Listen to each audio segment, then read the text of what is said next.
Ya, haleluya. Hari ini kita akan melanjutkan dari Wahyu, pasal yang kedua, session yang kedua, dari ayat 8 sampai yang ke-11, mengenai jemaat di Smyrna. Ya, jemaat di Smyrna. Ya, oke, kita akan masuk di dalam pembahasan kita, tapi kita akan terlebih dahulu untuk membacanya di dalam Wahyu pasal yang kedua ayat 8 sampai yang ke-11. Wahyu 2 8 sampai 11. Bisa minta tolong untuk Henok bisa membaca buat kita semua. Terima kasih. Dan tuliskanlah hal-hal ini kepada malaikat gereja orang-orang Smyrna. Dia yang pertama dan yang terakhir, yang pernah mati, tetapi sudah hidup lagi, mengatakan, aku tahu perbuatan-perbuatan kesukaran dan kemiskinanmu, padahal engkau kaya, juga hujatan dari mereka yang menyebut diri mereka Yahudi, padahal bukan, malah sebaliknya mereka adalah sinagoga Satan. Janganlah engkau takut terhadap apa yang akan segera engkau derita. Lihatlah, si Satan akan segera menjebloskan dari antara kamu ke dalam penjara, agar kamu dicobai dan kamu akan mengalami kesukaran 10 hari. Jadilah setia sampai pada kematian, dan aku akan memberikan kepadamu mahkota kehidupan. Siapa yang mempunyai telinga, biarlah dia mendengarkan apa yang Roh katakan kepada gereja-gereja. Siapa yang menang, ia sekali-kali tidak akan ditimpa oleh kematian kedua. Amin. Ya, terima kasih. Ya, kita akan masuk di dalam pembahasan dari Kehilat Smyrna, ya, Kehilat Smyrna. Tidak panjang ayatnya, hanya 4 ayat saja, ya, dibandingkan dengan kehilat-kehilat yang lain. Kelihatannya ini yang paling pendek, ya, tetapi mempunyai makna yang luar biasa. Kita akan lihat satu persatu. Yang pertama adalah seperti yang sudah kita tahu bahwa kehilat-kehilat ini, gereja-gereja ini ada di Asia Kecil yang sekarang ada di Turki, ya, itu yang saya lingkari. Dan juga tulisan ini, surat ini diberikan kepada malaikat gereja atau malaikat kehilat. Kita sudah belajar tentang malaikat di dalam sesi yang sebelumnya, bahwa malaikat di dalam kehilat ini adalah pembawa kebenaran firman, ya, pembawa kebenaran firman, dan inilah yang diberikan daripada Yeshua HaMashiach untuk juga disampaikan kepada jemaat orang-orang yang ada di daerah Smyrna, ya. Dan yang kemudian kita telah pelajari hal ini, yang berikutnya adalah dikatakan bahwa dia yang pertama dan yang terakhir, ya. Tetap sebuah konsistensi yang ada di dalam kebenaran firman mengenai Alef dan Tau, ya, Alef dan Tau. Alef itu simbolnya kepala lembu, dan Tau itu simbolnya adalah 2 ranting yang bersilang, ya. Siapa dia? Tidak lain adalah Yeshua HaMashiach. Yeshua HaMashiach adalah pemimpin kita, raja kita, Elohim kita, ya, yang tergantung di salib. Ada covenant, ya, ada perjanjian. Jadi tetap ini merupakan satu signature atau tanda tangan yang Bapak Yahweh berikan dari Kejadian sampai Kilyahna, sampai Wahyu, ya. Jadi tidak akan berubah. Kemudian dikatakan bahwa yang pernah mati tetapi sudah hidup lagi. Jadi Yeshua HaMashiach sudah hidup di dalam tubuh kemuliaan, tidak lagi seperti sebelum kematiannya di kayu salib, tetapi sekarang dia sudah dengan tubuh kemuliaan dan tetap mewakili kita sebagai manusia. Dan di satu sisi, di sisi yang lain, Yeshua HaMashiach adalah mempelai laki-laki dan kita adalah mempelai perempuan. Dia adalah raja kita, ya, dan kita adalah para mempelainya. Ini tidak ada hubungannya dengan poligami. Jadi jangan salah diartikan. Saya tidak mengajarkan atau tidak mengatakan bahwa inilah hubungan poligami. Tuhan itu poligami. Tidak. Itu pikiran ngawur dan pikiran ngeres. Ya, kita tidak berbicara soal itu. Ini adalah sebuah persekutuan. Yeshua HaMashiach adalah kepala kita dan kita adalah tubuhnya. Ya, jadi Nah, itulah yang menjadi gambaran antara hubungan Yeshua Hamasyah dengan kita dan kita dengan Yeshua Hamasyah. Ya. Nah, kita akan lanjutkan. Ya, dikatakan di dalam ayat yang ke-9 ya dan ke-10 ya. Coba kita akan fokus dan coba kita akan baca sekali lagi Wahyu 2 ayat 9 dan 10 ini. Ya, tolong Henok bisa baca sekali lagi untuk kita semua. Terima kasih. Aku tahu perbuatan-perbuatan dan kesukaran dan kemiskinanmu, padahal engkau kaya. Jiwa hujatan dari mereka yang menyebut diri mereka Yahudi, padahal bukan. Malah sebaliknya mereka adalah sinagoga Satan. Janganlah engkau takut terhadap apa yang segera engkau derita. Lihatlah, si Satan akan segera menjebloskan di antara kamu ke dalam penjara agar kamu dicobai, dan kamu akan mengalami kesukaran 10 hari. Jadilah setia sampai pada kematian, dan aku akan memberikan kepadamu mahkota kehidupan. Ya, kalau kita lihat akan hal ini, secara sekilas bahwa kehilat atau jemaat di Smyrna ini mengalami tekanan yang sangat luar biasa. Ya, karena Yeshua mengatakan bahwa aku tahu perbuatan-perbuatan, kesukaran dan kemiskinanmu. Ya, Yeshua tahu kondisi-kondisi seperti ini. Dan kalau kita tahu dari perkataan Yeshua selanjutnya bahwa akan ada derita dan juga dicobai, ya, dan akan ada sengsara, dijebloskan penjara, ya, ini satu kondisi yang sebetulnya tidak nyaman. Tetapi kita mau lihat apa yang dikatakan oleh Yeshua mengenai jemaat yang ada di Smyrna ini. Kita akan masuk terlebih dahulu untuk melihat apa yang dimaksud dengan kata Smyrna. Ya, Smyrna itu dalam bahasa aslinya itu adalah dari kata myrrh. Ya, bahasa Inggrisnya itu tulisannya MYRRH. Bahasa Indonesianya itu myrrh. Ini bukan mur baut, saudara ya. Jangan salah, ya. Nggak ada hubungannya dengan obeng dan mur, tidak. Tapi ini adalah mur. Mur ini adalah bahan untuk dupa, bahan untuk wangi-wangian, juga bahan untuk membalsem. Ya, nanti kita akan melihat mur ini. Dan mur ini ternyata, ya, kalau kita bisa melihat, itu dia dihasilkan dari satu jenis pohon yang berduri, saudara. Ya, jadi myrrh itu adalah jadi satu dari golongan jenis komifora, yaitu pohon yang berduri, ya, dan kemudian ada prosesnya untuk dapat menghasilkan myrrh ini, ya, dan kita akan melihat lebih dalam lagi, tapi saya berikan asal katanya Smyrna itu dari myrrh, ya, yang diambil dari pohon yang berduri ini.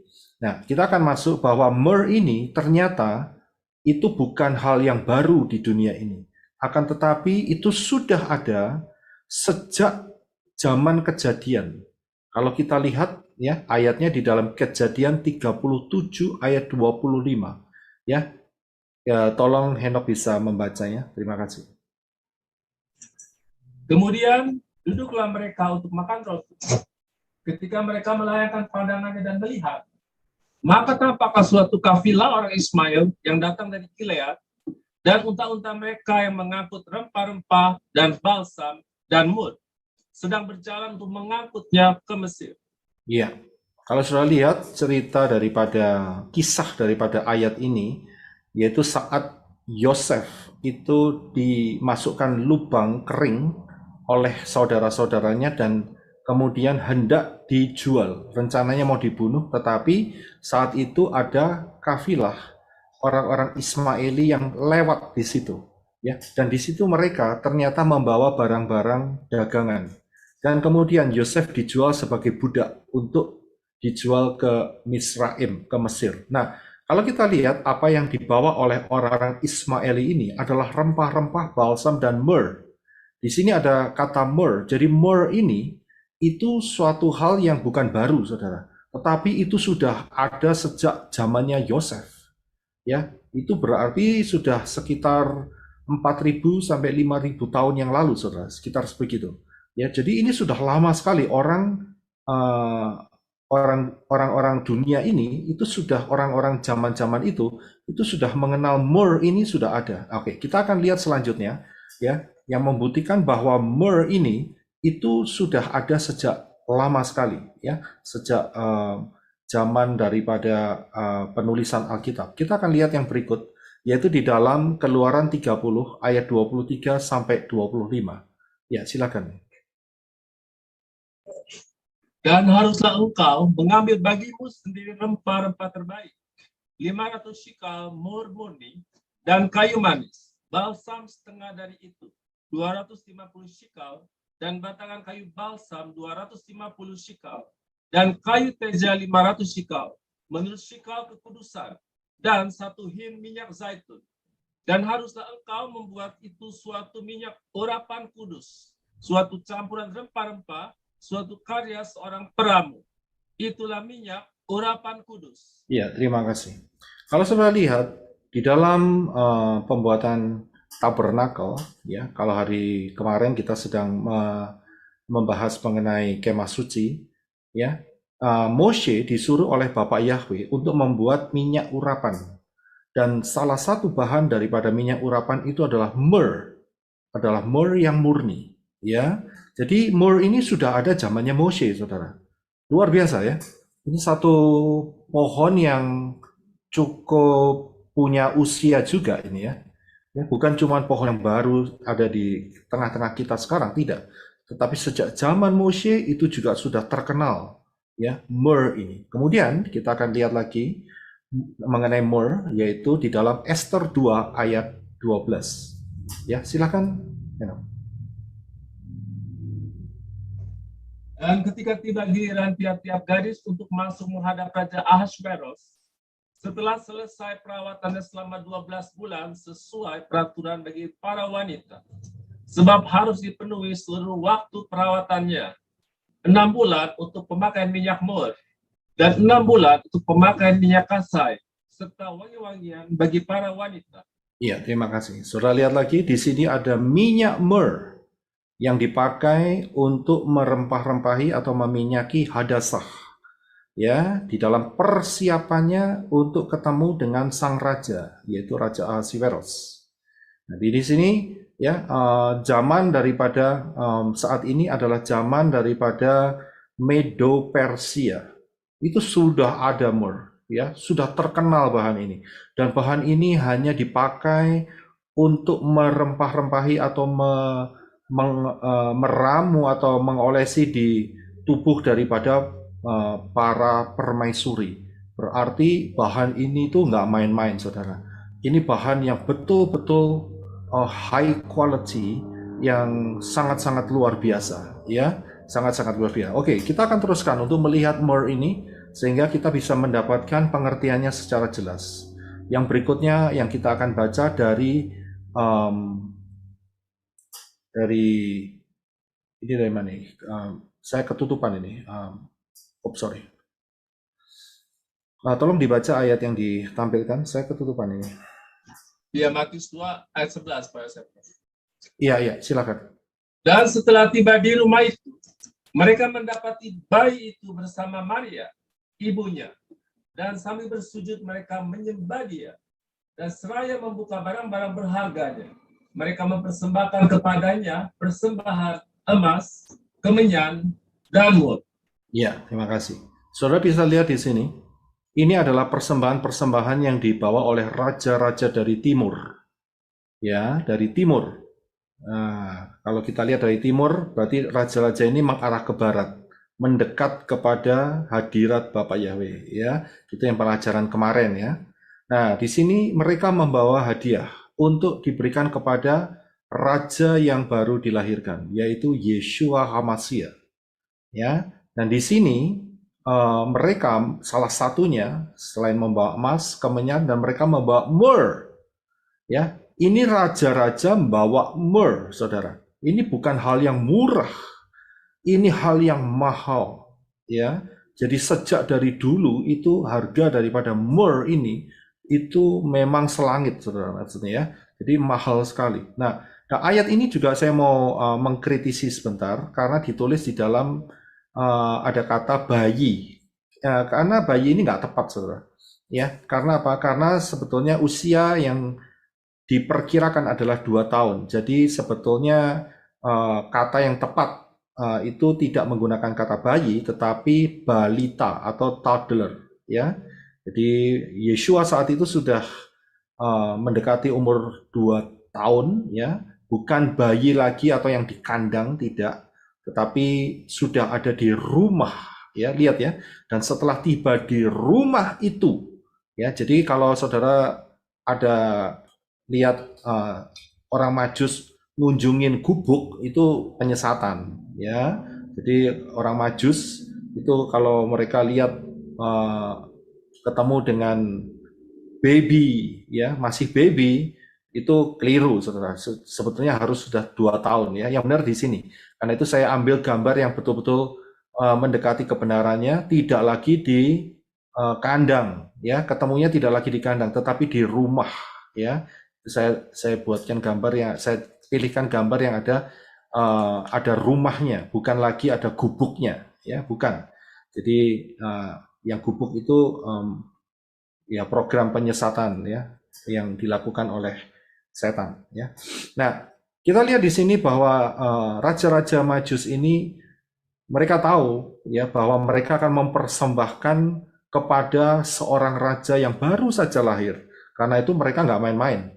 Mereka pasti ambil dengan kualitas yang terbaik, ya, baik emasnya, baik kemenyannya, dan juga murnya. Nah, kalau sudah lihat, ada 3 jenis persembahan yang dibawa oleh orang Majus ini, emas, kemenyan, dan mur. Ini bukan berarti cuma kebetulan begitu saja, tidak. Akan tetapi ini ada maknanya. Emas itu merupakan persembahan untuk raja. Ya, kemenyan adalah persembahan yang biasa dipergunakan untuk imam besar. Itu kemenyan.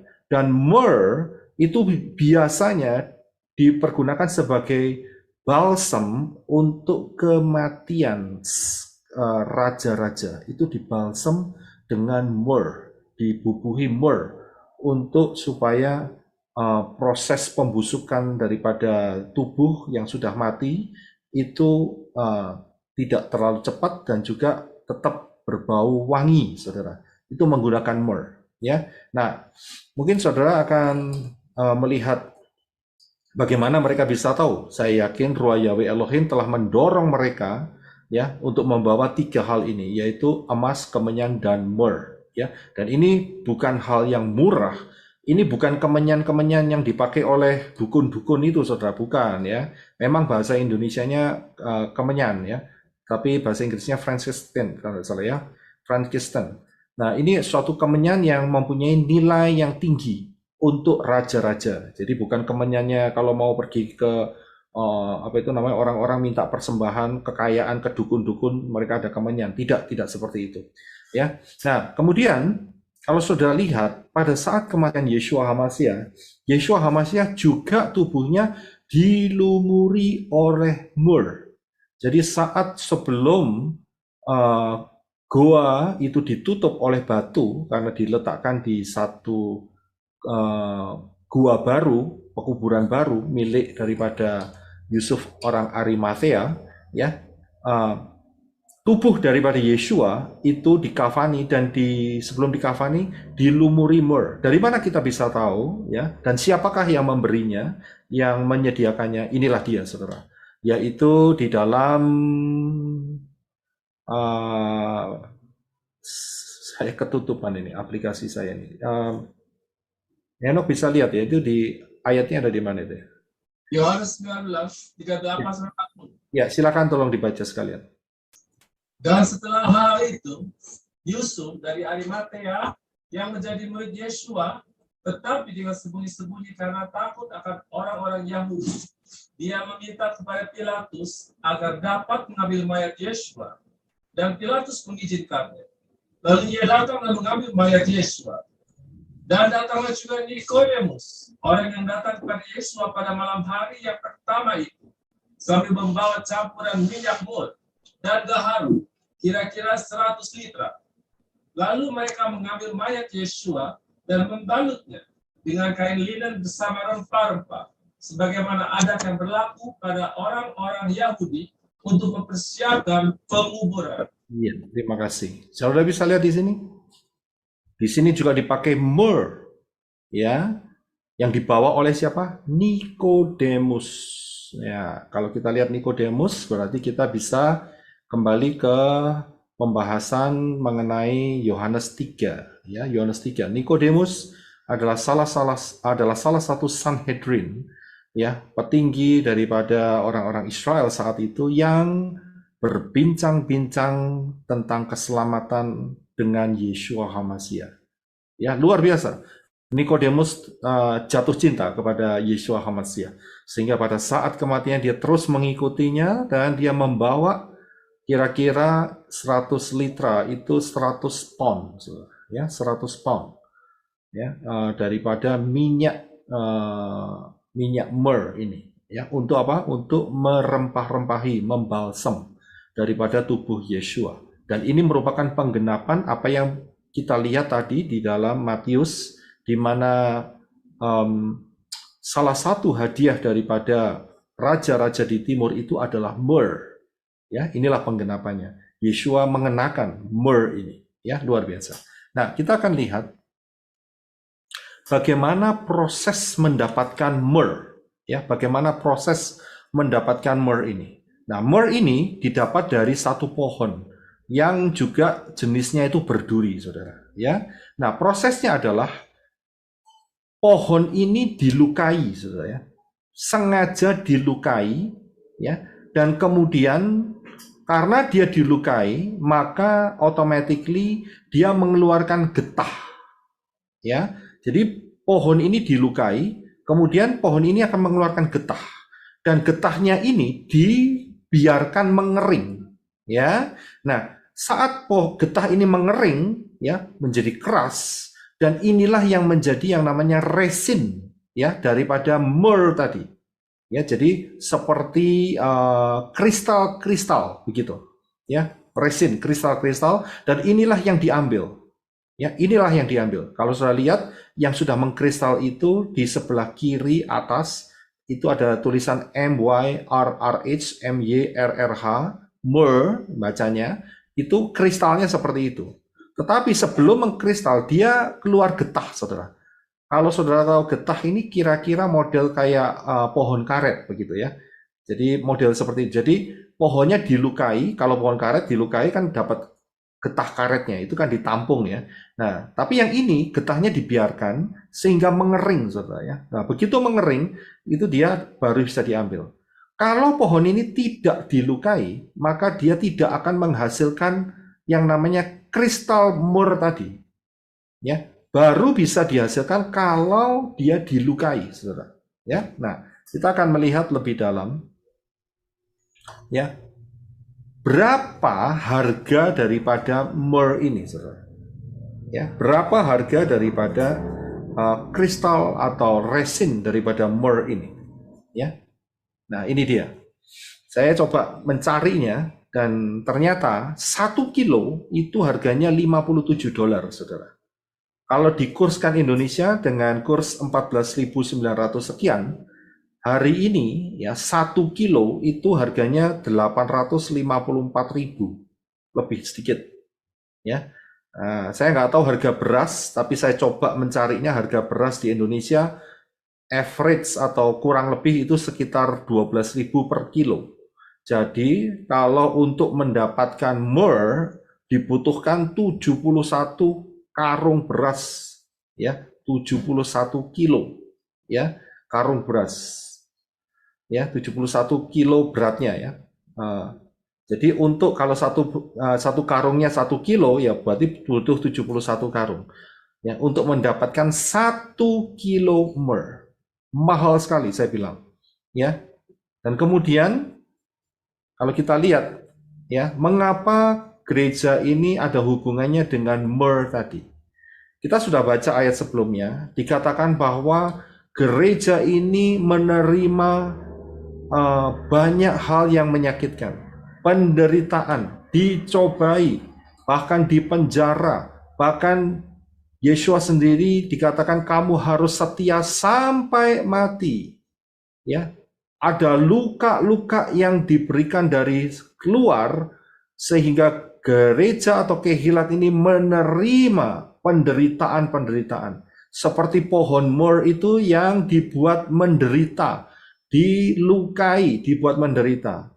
Ya, tetapi apa yang terjadi pada saat pohon mur ini dilukai, pada saat gereja ini mengalami penderitaan, dicobai, bahkan ada yang dibunuh, ada yang dipenjara, ya, ada yang difitnah. Akan tetapi yang dikeluarkan itu menghasilkan sesuatu yang berharga, menghasilkan sesuatu yang sangat mahal, sangat precious, sangat upscale, luar biasa sekali, yang bisa dipergunakan dan harum lagi baunya. Ya, nah kalau kita lihat di dalam satu Kefa, ya, saya nggak kelihatan ini ayatnya. Ya coba tolong Henok bisa dibaca. Satu Kefa berapa itu? Satu Kefa. Petrus 2, 20 sampai 23. Ya, silakan. Sebab dapatkah disebut pujian jika kamu menderita pukulan karena kamu berbuat dosa? Tetapi jika kamu berbuat baik dan karena itu kamu harus menderita, maka itu adalah kasih karunia pada Elohim. Sebab untuk itulah kamu dipanggil, karena Hamasya pun telah menderita untuk kamu dan telah meninggalkan teladan bagimu, supaya kamu mengikuti jejaknya. Ia tidak berbuat dosa dan tipu tidak ada dalam mulutnya. Ketika ia dicaci maki, ia tidak membalas dengan mencaci maki. Ketika ia menderita, ia tidak mengancam, tetapi ia menyerahkannya kepada Dia yang menghakimi dengan adil. Iya, terima kasih. Saudara bisa melihat di sini bahwa Yeshua telah meninggalkan teladan bagi kita semua. Yeshua menjadi teladan, menjadi contoh di dalam kehidupan kita. Dalam hal apa dia menjadi contoh? Ternyata yang difokuskan di dalam Kefa ini, 1 Petrus 2, 1 Kefa 2 ini, ayat 20 sampai 23 ini, adalah pada saat Yeshua mengalami banyak hal yang menurut ukuran dunia itu sebuah penderitaan yang luar biasa. Ya, penderitaan yang tidak terbayangkan. Mulai dari yang sederhana sampai yang kompleks, yang sangat berat. Tetapi dalam hal ini dia tidak berbuat dosa dan tidak ada dalam mulutnya itu tipu daya. Dan dia tidak membalas caci maki atau tidak kembali mengancam atau sebagainya, tetapi Yeshua hanya menyerahkan kepada Bapa Yahweh itu semua. Ya, dia tidak mengeluarkan kalimat-kalimat yang beraura negatif, ya, sehingga inilah yang menjadi teladan di mana kita mempelai Yeshua HaMashiach juga harus memperhatikan hal ini. Saat Yeshua ada di kayu salib, Yeshua berkata, "Ya Bapa, ampunkanlah kepada mereka, sebab mereka tidak tahu perbuatan apa yang mereka lakukan." Ya, Lukas 2:34. Yeshua di dalam penderitaannya yang luar biasa, kalimatnya tetap positif, auranya tetap positif, ya, dan dia bahkan melebihi itu aja, tidak cuma positif, tapi dia mintakan ampun kepada orang-orang itu. Ini sangat luar biasa sekali. Dan inilah teladan yang Bapa Yahweh melalui Yeshua HaMashiach berikan di dalam kehidupan kita. Tidak ada kepahitan di dalam Yeshua, yang ada hanya pengampunan.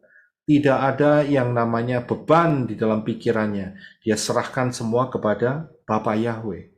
Ya, hari-hari ini mempelai Yeshua HaMashiach, saya tahu di banyak tempat mereka menghadapi masalah, yaitu diejek, diolok, bahkan ada yang sampai dikucilkan, diusir, di persecution, ya, karena nama Bapa Yahweh di dalam Yeshua HaMashiach. Tetapi ingat, saat itu terjadi, apa yang keluar dari pohon mur itu kita harus perhatikan. Kita punya teladan yaitu Yeshua yang seperti pohon mur itu. Saat dia diperlakukan dengan tidak adil, yang dikeluarkan adalah suatu kualitas hidup yang upskill, suatu kualitas hidup yang memberkati, menjadi wangi. Karena ini mur ini adalah bahan pewangi, saudara ya, bahan balsam yang wangi sekali. Ya, kita sudah lihat di atas, bahkan menjadi bahan untuk merempah-rempahi tubuhnya permaisuri. Saudara. Ini nggak luar biasa, ya. Jadi saat Yeshua diperlakukan seperti ini, saat saudara yang telah menerima kebenaran Bapa Yahweh dalam Yeshua masih dikucilkan, diolok-olok, ya, tidak dianggap, ya, dianggap sesat. Jangan berkecil hati. Tunjukkan bahwa ruah Yahweh Elohim itu menghasilkan sesuatu yang positif dalam kehidupan saudara. Ya, inilah makna daripada mur itu. Ya, dan dikatakan di dalam Wahyu 2 ayat yang ke-10, ya. Tolong Henok bisa dibaca untuk kita semua. Janganlah engkau takut terhadap apa yang akan segera engkau derita. Lihatlah, si Satan akan segera menjebloskan dari antara kamu ke dalam penjara dan kamu dicobai, dan kamu akan mengalami kesukaran 10 hari. Jadilah setia sampai pada kematian, dan aku akan memberikan kepadamu mahkota kehidupan. Haleluya, terima kasih. Saudara bisa lihat, jadilah setia sampai pada kematian, ya, sampai titik di mana Bapak Yahweh memanggil kita. Baik nanti tidak lama lagi melalui rapture, ataupun ada yang mungkin masih dapat kesempatan untuk meninggal dunia. Saya nggak tahu yang mana dulu lebih cepat, ya. Tetapi memang rapture sudah tidak lama lagi. Tetapi kita harus tetap setia. Dengan kesetiaan ini, ya, walaupun di dalam kondisi yang sangat ekstrim, dilukai, maka hasil luka itu adalah sesuatu hal yang menyenangkan hati daripada Bapa kita, yaitu Bapa Yahweh. Ya, dan Yeshua HaMashiach akan memberikan mahkota kehidupan, ya, bagi mereka yang setia. Kalau yang tidak setia, ya pasti tidak dapat mahkota, boro-boro dapat mahkota. Ya, terseret setan, terkecoh, terseret setan, akhirnya undur dan jatuh, tidak sampai masuk Syamayim, masuk ke Gehenna atau lautan api, rugi besar. Jadi Yeshua akan memberikan mahkota kehidupan buat yang setia. Nah, di sini saya akan menambahkan lagi, ya, dikatakan bahwa ayat yang ke-11, tolong bisa dibaca, Henok. Siapa yang mempunyai telinga, biarlah dia mendengarkan apa yang Roh katakan kepada gereja-gereja. Siapa yang menang, ia sekali-kali tidak akan ditimpa oleh kematian kedua. Ya, terima kasih. Dikatakan bahwa siapa yang menang, ya, siapa yang setia dapat mahkota, siapa yang menang tidak akan ditimpakan kematian yang kedua atau kematian kedua. Apa itu kematian kedua? Coba kita lihat yang dimaksud dengan kematian kedua ini. Ya, Yeshua pernah di satu saat pada pelayanannya itu dia membangkitkan Lazarus, ya, membangkitkan Lazarus. Tetapi kita lihat dari apa yang diperkatakan Yeshua, saat itu Lazarus memang sudah mati, saudara, ya, bahkan dikatakan 4 hari. Ya, tubuh manusia itu kalau 4 hari udah meleleh, sudah mulai mencair, ya, dan bau busuk. Ya, tapi apa yang dikatakan oleh Yeshua? Coba minta tolong Henok bisa baca Yohanes 11 ayat 11 sampai 14. Terima kasih. Dia mengatakan hal-hal itu, dan sesudah itu dia berkata kepada mereka, Lazarus, sahabat kita telah tertidur, tetapi aku pergi supaya aku dapat membangunkannya. Lalu murid-muridnya berkata, Tuhan, jika dia telah tertidur, ia akan disembuhkan. Namun Yeshua telah berbicara mengenai kematiannya. Sedangkan mereka itu berpikir bahwa dia berbicara tentang tidur sebagai istirahat. Oleh karena itu, kemudian Yeshua berkata terus terang kepada mereka, Lazarus sudah meninggal. Ya, terima kasih. Saudara bisa lihat di sini, fakta secara manusiawi, Lazarus itu mati, sudah meninggal. Tetapi apa yang dikatakan oleh Yeshua itu memberikan suatu pelajaran buat kita sampai hari ini. Bahwa Lazarus dia mati di dalam iman percaya kepada Yeshua HaMashiach. Karena itu Yeshua berkata dia tidur. Tidak menggunakan kata mati. Ya, baru Yeshua katakan meninggal karena murid-murid tidak ngeh, tidak paham dengan kata tidur itu. Ya, sehingga Yeshua terus terang Lazarus udah meninggal. Ya, tetapi kalau saya lihat kalimat sebelumnya Yeshua bilang pada murid-muridnya, dia tertidur supaya aku dapat membangunkannya. Siapapun yang meninggal atau mati di dalam iman kepada Bapa Yahweh dalam Yeshua HaMashiach itu termasuk tertidur. Karena apa? Karena satu kali nanti Yeshua akan membangunkannya. Dan saat itu dikenakan tubuh kemuliaan. Masuk ke dalam Syamayim yang luar biasa. Ya, tapi kalau kata mati itu konotasinya itu terpisah untuk selama-lamanya. Itu mati, saudara. Ya, jadi dalam hal ini Yeshua mengatakan itu tidur. Ya, walaupun secara sudut pandang manusiawi itu sudah meninggal, sudah mati, dan itu juga diakui oleh Yeshua. Nah, jadi pada saat untuk orang-orang yang setelah kematian Yeshua ya, kematian Yeshua, saya pernah ajarkan hal ini di dalam pengajaran pilih mana kain lenan halus atau kain jubah putih atau lenan halus. Ini pengajaran di situ. Nah, kalau manusia sekarang yang percaya beriman kepada Bapa Yahweh, dia secara fisik itu mati, dikubur, rest in peace, iya kan? Kubur di dalam tanah, ya. Nah, itu mati, meninggal dunia. Tetapi sebetulnya ya spiritnya, rohnya, tubuh rohnya itu langsung ada bersama-sama dengan Yeshua HaMashiach. Dan inilah yang disebut sebagai tidur. Karena apa? Karena secara fisik dia tidur fisiknya, tetapi secara kesadarannya dia sudah berada bersama-sama dengan Yeshua HaMashiach. Tinggal menunggu rapture saja, ya. Dan saat rapture, maka tubuh yang telah mati itu dibangkitkan dan diberi tubuh kemuliaan dan masuk ke dalam hadirat Bapa Yahweh. Nah, kemudian untuk yang masih hidup akan diubah dalam sekejap mata, ya, masuk di dalam tubuh kemuliaan dan kemudian naik ke Syamayim bersama-sama dengan Yeshua HaMashiach. Inilah rapture, ya. Jadi karena itu kenapa di ayat Lukas tadi Yeshua mengatakan tidur, karena satu kali nanti akan dibangunkan. Tetapi kalau mati itu berarti akan terpisah untuk selama-lamanya. Ya, saya pernah ajarkan ini di materi pilih mana jubah putih atau lenan halus. Nah, kalau begitu kematian yang kedua itu apa? Kematian yang kedua, kematian yang pertama itu secara fisik, tetapi kematian yang kedua ya itu adalah di dalam Wahyu 20 ayat 14. Tolong Henok bisa baca buat kita. Dan maut serta alam maut dilemparkan ke dalam lautan api, yaitu Gehenna. Ini adalah kematian kedua. Sudah bisa lihat?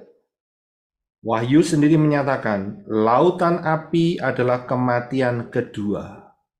Kematian pertama adalah secara fisik saja, tetapi kematian yang kedua adalah orang-orang ini dibangkitkan di dalam tubuh yang rusak dan kemudian dibuang langsung ke dalam lautan api untuk selama-lamanya. Kemarin di dalam Tabernakel, kitab suci, kemah suci, yang session yang kedua, saya jelaskan mengenai barat dan timur.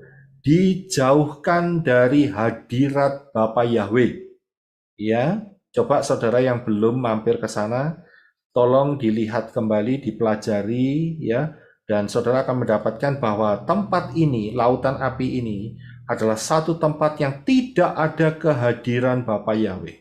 Padahal Bapa Yahweh itu besarnya luar biasa, lebih besar dari Shamayim. Ya, tetapi tempat ini, inilah yang disebut sebagai sejauh timur dari barat. Sejauh timur dari barat, yaitu dijauhkan dari hadirat Bapa Yahweh. Dan di sini tempat di mana Satan dan malaikat-malaikatnya serta orang-orang yang memberontak, yang menolak keselamatan melalui Bapa Yahweh di dalam Yeshua HaMashiach akan menempati tempat ini untuk selama-lamanya. Dan inilah yang disebut kematian yang kedua. Tidak ada jalan untuk lolos dari tempat ini, ya. Jadi jangan percaya dengan pengajaran-pengajaran palsu yang mengatakan manusia akan disiksa 10.000 tahun dan setelah itu akan diberi kesempatan untuk reinkarnasi dan diselamatkan. Itu semua adalah bohong belaka, ya. Jadi jangan percaya. Ya, karena itu tolong baca ayat di dalam Matius 5, 11 dan 12, ya. Silakan Henok. Berbahagialah kamu bila karena aku mereka mencela kamu dan menganiaya, bahkan mengatakan setiap perkataan jahat terhadap kamu dengan berdusta. Bersukacitalah dan bergembiralah, karena pahalamu besar di Shamayim. Sebab demikianlah mereka telah menganiaya para nabi sebelum kamu. Haleluya. Saudara bisa lihat di sini ayat ini yang dikatakan oleh Yeshua di dalam pengajarannya di atas bukit.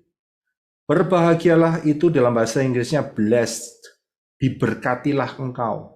Bagaimana diberkati? Padahal menerima cela, aniaya, perkataan yang jahat, difitnah, digosipin, ya, dengan dusta. Tapi Yeshua berkata, berbahagialah bila kamu karena aku, ya, bukan karena kesalahanmu, ya, karena aku, karena Yeshua HaMashiach, karena kita ada di dalam Bapa Yahweh, dalam Yeshua HaMashiach ada banyak orang mencela kamu, bahkan menganiaya kamu, menghasut dengan perkataan yang jahat, dan menggosipkan dengan dusta. Yeshua berkata, bersukacitalah, tidak usah sedih, ya, dan bergembiralah.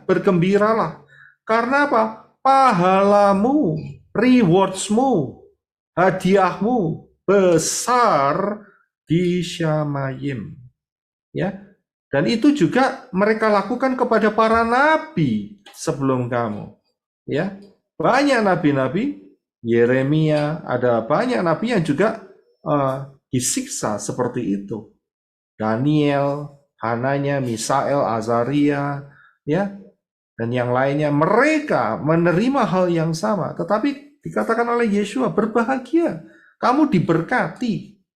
Asal karena Yeshua, karena kita betul-betul ada di dalam kebenaran firman yang betul. Jangan kecil hati, saudara. Memang kita ini minoritas, tapi saudara jangan punya hati yang minoritas.